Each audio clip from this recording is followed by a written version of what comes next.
ભક્તો જય ભોલે. હવે આપણે તમિલનાડુમાં 5 તત્વ જે હોય ને આપણા શરીરના એવા ટાઈપનું આ અગ્નિ તત્વનું ભોલે બાબાનો ખૂબ જ સરસ જ્યોતિર્લિંગ, મતલબ જેવું કે ને જ્યોતિર્લિંગમાં નથી ગણાતું, પણ લિંગ સ્વરૂપે ભગવાન જ્યારે સ્થાપના કરી ત્યાંનું આ અગ્નિ તત્વનું છે. બહુ લાંબી કહાની છે, પણ આ તમને ખાલી મંદિરના દર્શન ને દુનિયાનું એવું કે છે સૌથી પહેલું જ્યારે લિંગની પૂજા કરવા માંડે ને ત્યારે આ લિંગ અહીંયા આગળ એમને સ્થાપના કરી.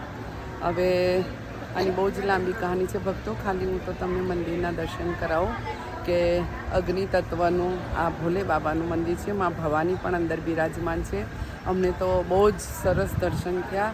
સાક્ષાત તમને જ્યોતિ સ્વરૂપે જ ભગવાન આજુબાજુ દીવા પ્રગટે છે ને ભગવાન ખૂબ જ તેજ હતું. જીરો થઈ જશે દિમાગ જોવા જ 100% આવજો. અને આ છે મંદિર, અહીંયા અંદર છે મંદિર. એ તો તમને બતાવ્યું ગેટ છે, આની અંદર મંદિર છે. ચારો બાજુ તમને નજારો બતાવજો. આવો તો 50 રૂપિયાની ટિકિટ લઈને અંદર બેસજો તો જલ્દી નંબર આવી જશે. મફતમાં તો બહુ વાર છે, 15 અડધો પોણો કલાક થશે. ચાલો ભક્તો, જય ભોલે.